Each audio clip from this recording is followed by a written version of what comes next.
How much does it really cost to own, run and maintain a Ferrari? Well, to answer that, we'd have to have a Ferrari owner who doesn't mind confessing those costs to the world. But what's even better than that is somebody who owns 3 Ferraris. Come on, let's get into it. My name's Ben and welcome to Dadcars.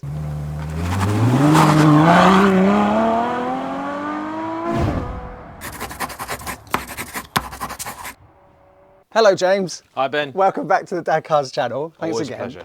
For those of you who don't know, this is James Martin, aka JM on Cars, aka Italian masochist. Is that a fair one to say? Yeah, probably, yeah. So you own 3 Ferraris, don't you? Yes. Yeah. It's my dream to own one day. And this one is the first Ferrari that I ever drove that you very kindly let me drive on the channel. Am I here with you, my little sweetie, driving in my first Ferrari? Oh! So thank you for that. Sort of spoiled you there. Yeah, you absolutely did. Tell everybody about your 3 Ferraris then. Which ones have you got? Okay, so the first one I picked up was a 1999 550 Maranello, 2-seater V12 Grand Tourer, Ferrari flagship from like 1996 to about 2001, 2002. Always wanted one of those from when I was, a kid and I first saw the Clarkson videos and all that stuff, as many of us did. Picked that one up in 2020. So I've had it quite a while now. It was already on fairly high mileage. It was at 92,000 or so when I picked it up, and it's currently on about 106, 107,000. Had a few issues with it along the way. It probably has been one of the trickiest cars I've ever owned, a lot of which was not Ferrari's fault. It's not like bad design or anything else. Then the second one I picked up was actually a 430 Scuderia, not entirely unlike this one. So it was a grey car, basically some minor spec differences, but otherwise fundamentally the same. And that was also one of those cars. I mean, already having the 550 felt like a dream come true. I never ever thought I'd be able to have like a lightweight special, because those just always were unobtainium and Stradali, Spezialis and stuff like that. And actually, I think there is a lot to be said for the Scuderia. I think it's a bit underrated. So I had one of those. That was actually so much trouble, it wound up going back to the dealer it came from. I then replaced it with this, and I'd love to be able to say that it was then all fine and dandy. Not the case at all. Then I acquired this F12 Berlinetta, 740 horsepower, naturally aspirated, 6.3 litres, 211 mile an hour, nutter wagon. This, to me, was probably the last new Ferrari I lusted over. And I often say to people, if like suddenly I woke up this morning, I won the lottery, like I don't know if there's a Ferrari I'd like be just rushing out there to go and buy, like beyond like Enzos, LaFerraris, the silly stuff.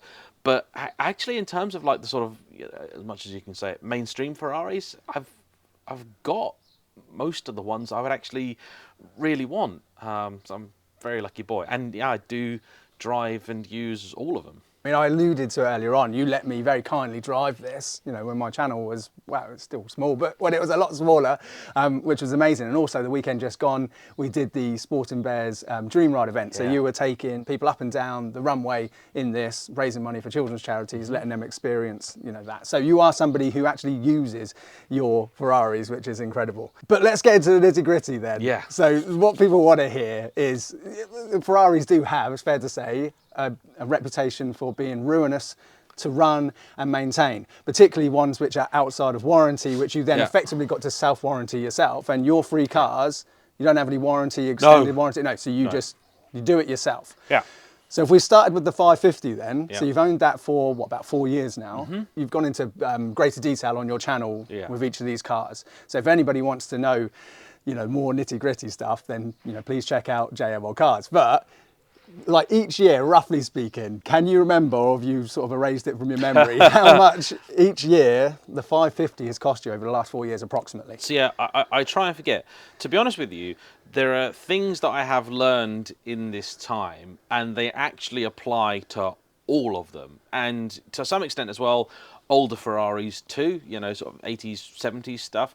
And that's the servicing cost. Your regular, scheduled, ordinary maintenance, that is not something to be afraid of. Okay, yes, it's going to be more money than an M3 or a 911 or something like that. But to give you a rough idea, the big, scary one that people always talk about tends to be the 355 cam belt. That at a main dealer done properly, so engine out, which is how I'd always have it done, That's £2,700. Yeah. Now, the 550, because it's front-engined and you can get to the belt, you shouldn't need to take the engine out for anything. And that's £1,700 for the big, major belt service. Routine servicing then tends to be a bit less than that. But I would say like for like a minor service, because something will usually crop up, you sort of budget like about £1,000, and often it can actually be like less than that. I think the last service that the 550 had, the service part itself was 600 quid, and it's worth pointing out because people always talk about Ferrari and value. The 550, for example, has something like 12 litres of oil in it and 2 oil filters. So just in terms of materials, it is a lot more than a regular car. But a lot of the parts are not particularly expensive. Air filters Ferrari, no more or less than they are on most other things. Spark plugs, no more or less. There's just sometimes more of them, and they don't need doing particularly frequently or anything like that. The modern cars, like the 430, the F12 here, they've got a chain, so there is no cam belt to do anymore. They do still have other drive belts, and I have had those done on both these cars, but that is again the same for any car. At some point your belts get to 10 years old, they will probably want doing. Same goes for tyres. For some reason with the F12, people always ask me about tyres, how much do they cost. This is fine.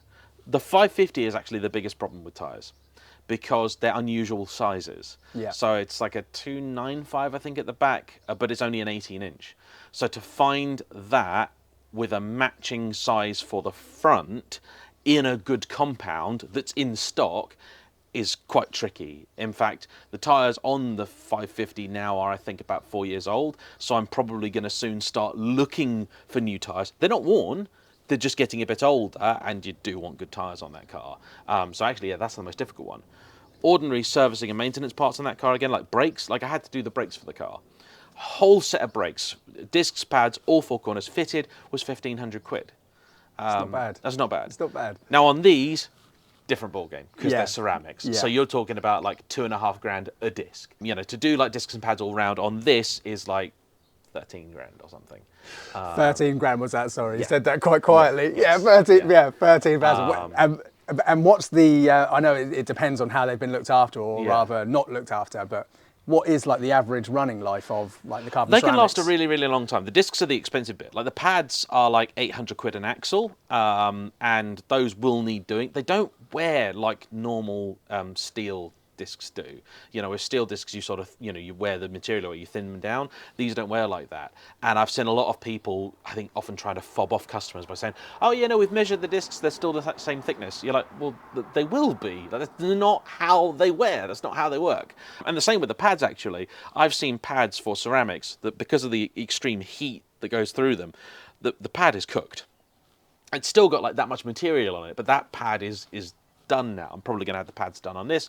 That's like 800 quid, which is what you for an axle. That's what you'd pay for like a decent AMG Merc or an M3 or something. Yeah, like that. That's not particularly expensive, but there's no reason that the discs can't last like 40 to 60,000 miles, like something like that, which for Ferrari is a long time, and they can last an awful lot longer. The funny thing with mileage is that the cars which do higher mileage, that often means that they may be doing road trips and the like. And you don't tend to wear components sat on the motorway doing miles. You're not really working the brakes or the clutch or stuff like that. I often say to people, I'd rather buy a car that's done, 10,000 miles touring around Europe than a car that's done 500 miles around London. Yeah. Because, the wear on the components in a city, and especially cars like this where you've got a clutch and an automated manual, it's going to go through them a lot.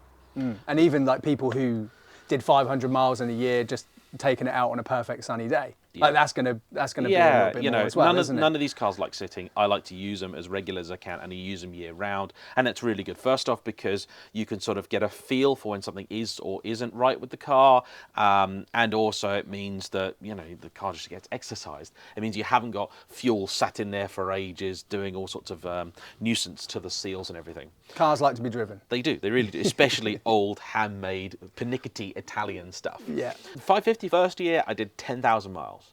And in that time, it was pretty well behaved. We had an intermittent issue where the car would go into limp mode, but you still get basically half power, and half of 500 horsepower is still plenty to get you where you need to be. That eventually was traced to a bad fuse board. Fortunately, there are now a lot of replacements. Biggest problem with stuff like the 550, it's parts availability. they're old cars, they're rare cars. There are certain things that are tricky to get.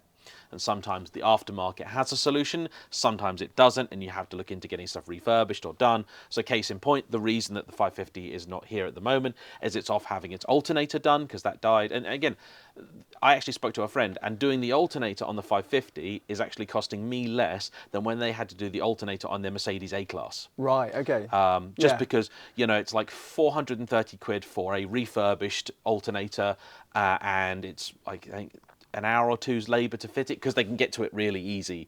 Whereas with the A-Class, it's like jammed like right up there where you can't get to it. So like the part's still expensive, and there's hours and hours and hours of labour associated with it. The big problem I had with the 550 was that the oil pump failed. We had a bit of an issue. It was okay. It didn't do any damage to the engine or anything like that. But when we had the sump off, we found that previously somebody had basically they cross-threaded one of the studs that the sump uses.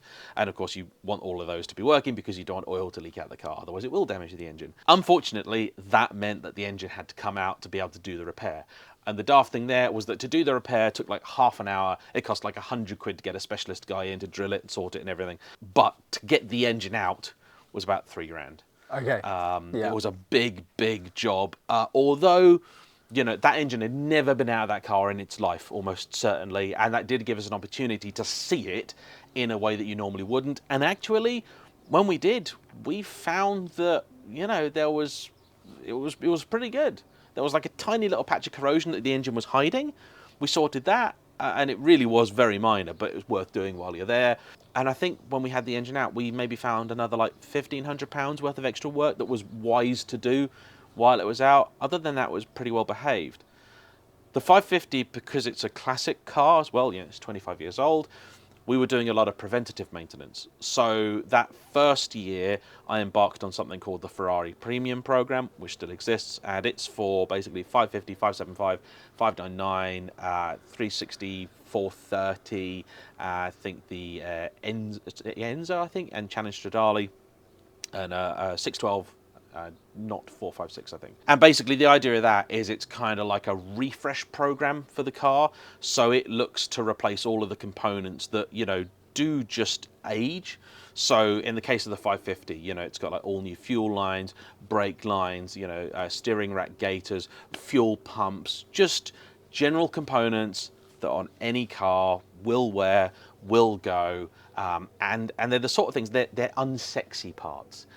People will always do, servicing. They'll always do the belts generally on time. They'll put brakes on if they're needed. And sometimes Ferrari owners will even put tyres on their cars as well.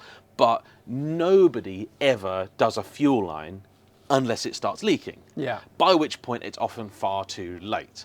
And it amazes me that people sort of seem surprised when somebody drives a 30-year-old car that's got 30-year-old fuel lines, that's maybe been sat in the garage for 2 or 3 years with modern fuel in that it wasn't designed for. I spoke to a guy who said he bumped into a car that had been restored a year earlier with new lines, but they weren't the correct spec line. And the modern fuel ate through it in just a year. Oh, wow. It was already leaking. So, there's so many people get into these cars, don't even give them a proper check over, and just get out, 8,000 RPM, 100 miles down the road, and something goes wrong, and then they go, ugh, Italian crap. Yeah. And it's just, it's just not fair. So the premium program cost, I think, between about £12,000–15,000. You can do it in a lot of stages. Yeah. You don't have to do everything at once. That then gives you a route to being Classic A certified. I think if I broke down the spend of the 550, which I've been trying desperately not to, and we're having a lot spent on it at the minute, sorting the alternator, actually it's easy bit, but the power steering pump has been a bit of a nightmare for the last couple of years. That actually is a no longer made part. So we had to buy a used one of those. So that's very frustrating, but it's one of these things. I think all in I probably spent about £30,000.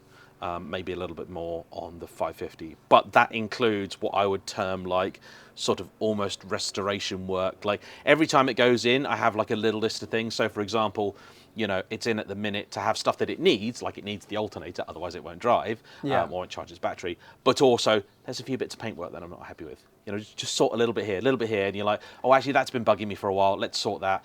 Last year, we decided to do all of the sticky switches that they're famous for, you know, and that cost a few £1,000s. Like, you could live with it. It was fine. The car doesn't not work because of that, and that's another thing with these cars. Like, you can either be a bit, you know, particular like I am, and I always want stuff to try and be right, or there is a lot of stuff that you could just not do, and it doesn't really do the car harm, but it bugs me. So sorry, so you said around £30,000, but that's across 4 years. Yeah. Yeah, and so that's servicing and maintenance and fixing things. Yeah, I mean, the first year it was really pretty good. It was like a £3,000 or so, something like that. The previous owner had just spent a load of money on it, and unfortunately he'd spent a whole bunch of money on it, but I did inherit a couple of problems, one of which I thought was actually a fairly small thing, because one of the rocker cover gasket was like just leaking just a little bit of oil, and we just figured it was just a gasket. It turned out actually no, it was a camshaft seal had gone, so we actually had to have the cams out of the engine and everything, so that turned into quite a big bill. And again, like the whole palaver with having to get the engine out to sort out a stud, that was just the result of somebody doing a bad job probably 10-15 years earlier. Like, that's not Ferrari specific. And just frustrating. Yeah, it's but it's really one annoying. of those things. Yeah. So that's the 550. But the 550 is a keeper for you. Oh, absolutely. You're going to be keeping that a long time, right? Yeah. Okay. So then let's move on to the Scud then. Yeah. And like you said, this isn't your first Scud. No, so Scuderia's, so 360s and F430s and then 430s have well-known issues with their suspension, with the design Ferrari used. They use ball joints in it, and they're probably underspecified, and they wear very, very quickly. They used some odd choices of materials as well, and they fail, basically. And this manifests itself in a knocking noise, which drives me absolutely spare. And it's particularly bad in the Scuderia because you don't have much in the way of sound insulation. Yes, just all carbon fibre inside, It's right? carbon fibre and bare metal. And so any noise the car is making, you will hear. And this doesn't even have a stereo, so I can't even drown it out. Basically, we spent a long, long time trying to diagnose that with the first one. Eventually, the dealer and I gave up. I then bought this, which was a higher spec car and shouldn't have had the problem, but it turned out that it did. It's a very tricky one to diagnose because you can get in a car, and if it's sat like it is now, first 50 miles, it will be silent. It's just one of these things. I have subsequently spent a lot of time and effort trying to get this one right. We have basically refreshed all of the suspension components. That in of itself probably cost about £5,000. But it's money well spent, because also once it has been done and the parts have been uprated, the problem, if it does come back, won't come back for a very long time. And I sort of class this as very annoying, but it is also maintenance. Because they are parts that will wear, do wear, and so on. Other than that, this has actually not been horrendous. Again, it's just got to a certain age, so its most recent trip away, I was fixing little bits, like, for example, the screen where your camera over there is mounted on the back. That had just started to start to peel away from its mountings, so we had to have that bonded back in. I mean, again, the problem with this car, at the back of it, there's a lot of heat coming out of there, a lot of vibration as well, particularly with the Scuderia. Yeah. So that's also what causes issues with these lights here. People lean on these lights and they break them. Right. And they just kind of break on their own because, again, of the vibrations. Now, that actually was fixed by Scott Ratarossa for free. Oh, so nice. he did that for me. And to be honest, the problem is you could buy a brand new headlight, or sorry, tail light, which is 700 quid or so. Yeah. But it will just break again. They didn't fix the design, so what he has done is basically just glue it back together and put some strips of metal around it to beef it up. Oh, so excellent. it shouldn't happen again. This car also has the carbon fibre headlights, and they go kind of murky and horrid. It's specific to the cars with the carbon headlights, so I had to get those peeled apart and refinished inside so they didn't look so horrible, because, you know, on an expensive car, you want it to look good. Absolutely. What was the cost of that out of interest? That was so £1,000. Scott did that. Okay, that was £1,000. So, and again, to take them out and put them back in was really pretty minor. Car got a service as well. We also had a couple of issues with this. Previously, I think we needed a new radiator for the power steering, so that had been done before. We've had some belts done, I think, for this, and also on the last trip we had the oil and water pump. It's all kind of one concoction. That all got done. It also has had the compressor for the aircon done, because that was making a racket. You turn your aircon on and you just hear it like, it was worrying, but Yeah. It got sorted. And I should point out as well, like with these cars, like, yeah, okay, there's a lot I needed to do, and I wish I hadn't had to do all of it. But actually, most of the time, with the exception of the big job with the 550, no bill, even a big bill, has had like one, terrifying thing on it. Okay. I mean, for example, as you know, I've got the DBS that's just over there. Now, that's a newer car than this. Cost a similar amount when it was new, and it's got sort of just a few more miles. It's like 40 odd thousand miles. This is on 26. That has had to have the discs and pads done, which this has not ever needed. That has also had a new gearbox and diff. So the previous owner on that spent £29,000 on it. Wow. Yeah, the discs and pads was £7,500 for just the fronts, and the gearbox and diff that cost him £22,000. I highly doubt I would ever have to do a gearbox on either of these cars. And also, when it's small things, like for example, one day the 550 was it was indicating left in the middle of the night. It's a bit weird. I had to take it and get looked at, and actually it turned out to be just the sensor that a lot of cars have that detects if the car's rolled over. Oh wow. Okay. And what it's supposed to do is put the hazards on Yeah. and cut the fuel. It was like half on because they just fail over time. Like, Yeah. And again, this is not a part made by Ferrari. It's Yeah. just some Bosch thing. I think the entire bill was less than 200 quid. Okay. And I got a courtesy car. Yeah. The car was clean. Everything else. So actually, it's not always. If it's a small job, it's not always a big bill. And it's worth pointing out, sorry, so you take all of your Ferraris to Ferrari themselves? To Meridian, Meridian Modena down in Southampton. Yeah. For the 550, it qualifies for their classic labour rate, so that's basically half price. It's £75 an hour plus VAT. That's really cool. It's really, really good. Yeah. That is cheaper than I pay to get like the Boxster worked on. Yeah. Because the local specialists want £95 an hour plus VAT for the Boxster, and I Yeah, go spare yeah. going, I pay less than that for my Ferrari. So how many years have you had this for now? I've had this one for 2 years. For 2 years. And again, roughly speaking, what do you reckon is the service in maintenance, excluding fuel and everything, obviously? Probably about 20 grand. About 20 on that, okay. Yeah. So about £10,000 a year for this one. Okay. And then finally then, the F12, what is this guy? Honestly, again, it is a mixture of mechanical bits that it needed, servicing and the like. So this actually gave me a real panic last year when it started throwing every warning light under the sun, and it also then would go into like a proper limp mode, like it wouldn't do more than 30 mile an hour, which is pretty scary. It did that twice. That turned out just to be a wheel speed sensor. That was like 500 quid to fix that. That's all that was. But also, again, there are certain things. This is now an 11-year-old car. This has done 34,000 miles. There's just little bits, like I keep having to tend to little bits of leather that sort of the glue is eventually giving up. But it's no different to any of the Astons. You go and buy a 20 grand Aston, you're going to have to deal with the same things. It's leather and glue, and it's in the sun. Like, these things will happen. Yeah. And it's never been particularly expensive to deal with any of that. I had to have a new starter motor wire put in it because it was just having an issue hot starting. And again, it never really stopped the car going anywhere, but it was a bit frustrating. It had the belts done, and we had to have a new pulley and things like that. And this has generally been, not immaculate. It's always been more expensive than I'd hope, but this has probably been more like a 15 grand spend over the same sort of time.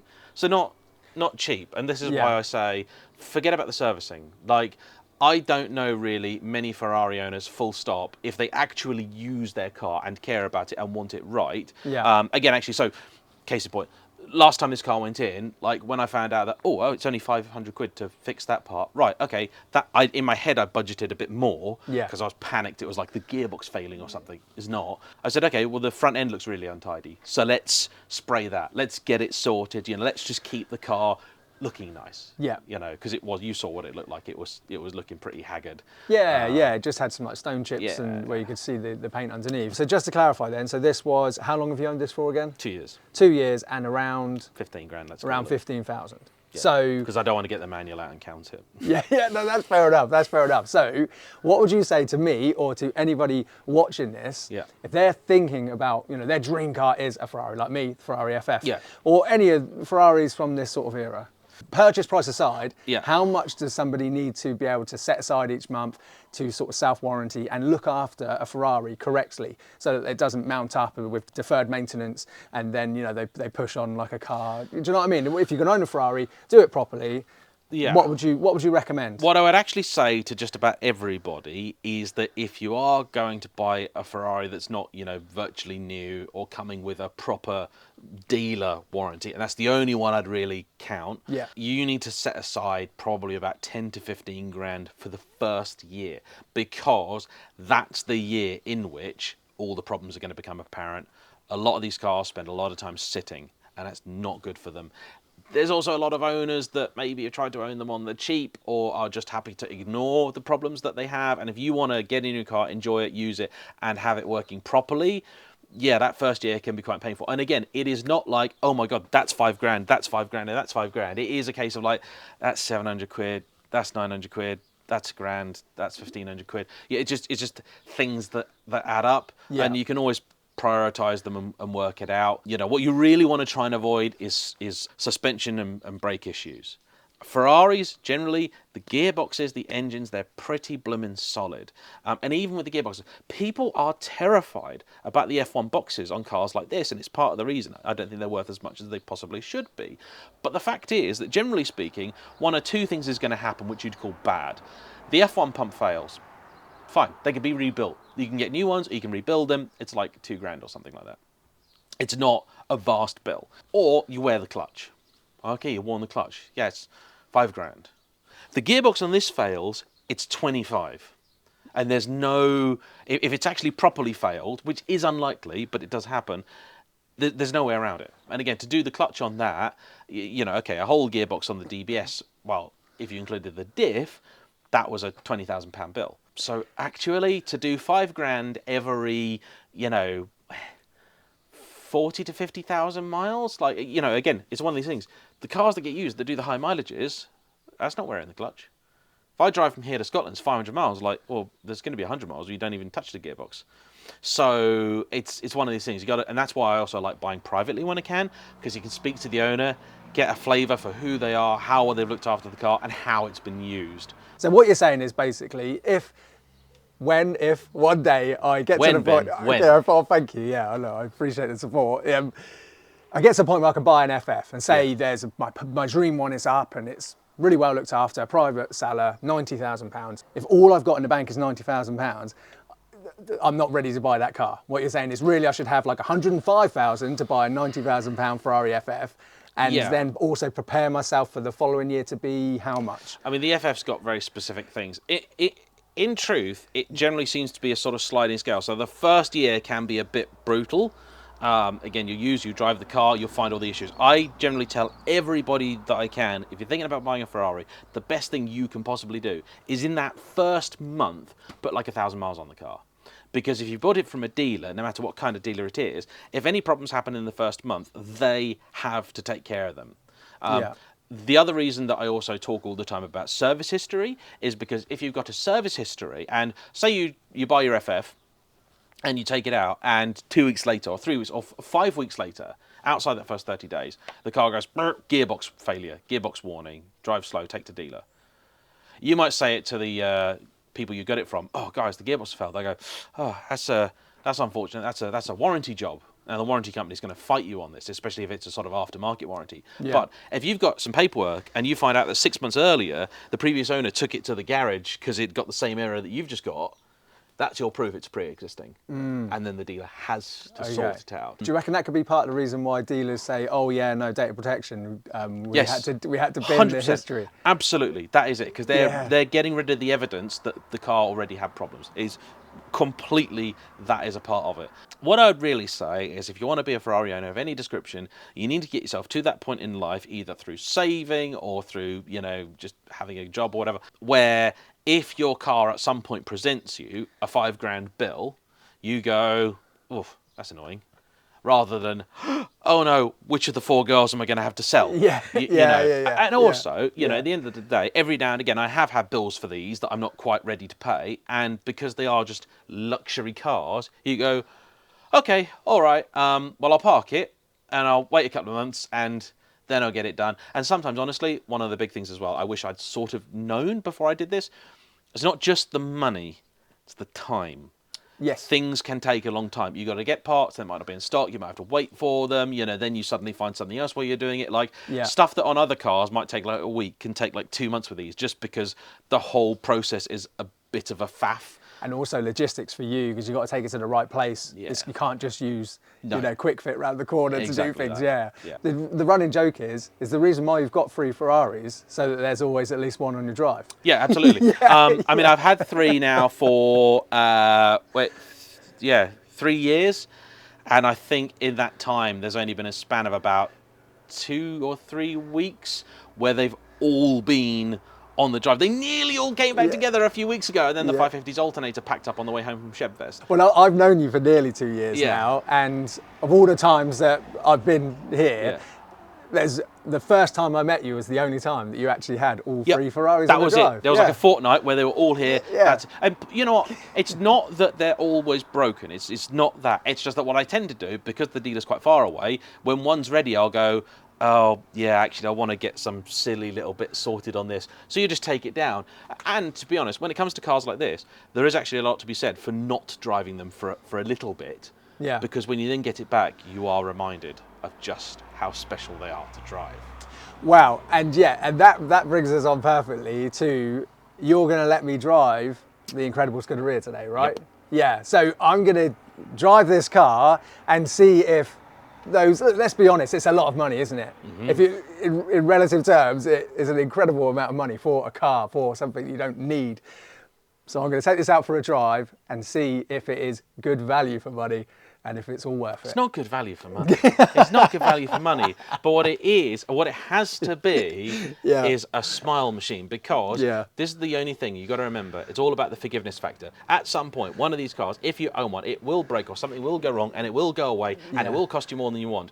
But when it comes back, it has to make you go, there. That's all right. Yeah. So now you get the best bit of all, because now you get to try one of these without the hassle and worry of, if it breaks, having to pay for it. Yeah, no, and I very much appreciate that. Thank you very much, James. That's Enjoy. Awesome. Cheers, thanks.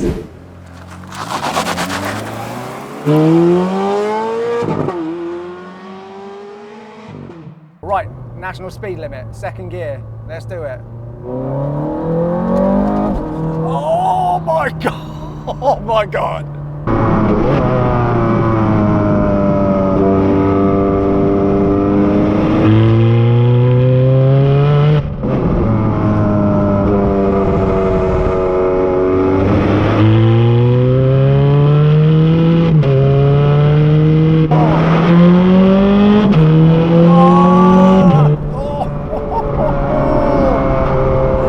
This is a sort of car that many people would just keep in the garage, only bring out to special occasions in perfect weather.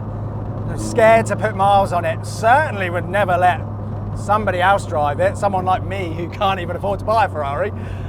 But James shares his cars, he uses his cars, and that's where it's all worthwhile. Yeah, you know what, come to think of it, if you're spending tens of thousands of pounds a year maintaining a Ferrari and you barely ever drive it, barely ever share it, it's just an investment for you. And if you were somebody who timed the market incorrectly and then ended up losing some money on your investment, then I've got no sympathy for you. But if, like James, you do things like the Sporting Bears, where he takes his cars out, you know, does passenger rides, lets people experience their dream of going out in a special Ferrari like this.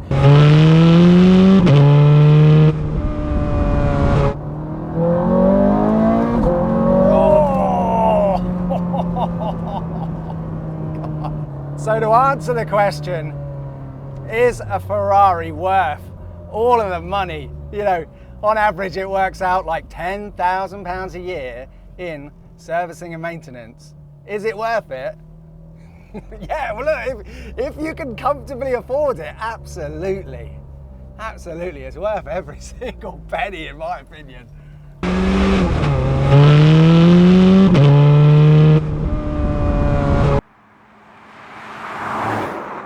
And finally, I want to say a massive thank you to James, not only for letting me drive 2 of his Ferraris now, but also all of the help and support and behind the scenes advice and mentorship that he's given me. Thank you so much, James. And to anybody watching this, on the off chance if you don't already subscribe to and watch JM on Cars, I highly recommend you go over and subscribe now. I've been a fan for years, long before I started YouTube and before I met James. Please subscribe to the channel. Please check out one of my other videos and I'll see you on the next one. Bye-bye.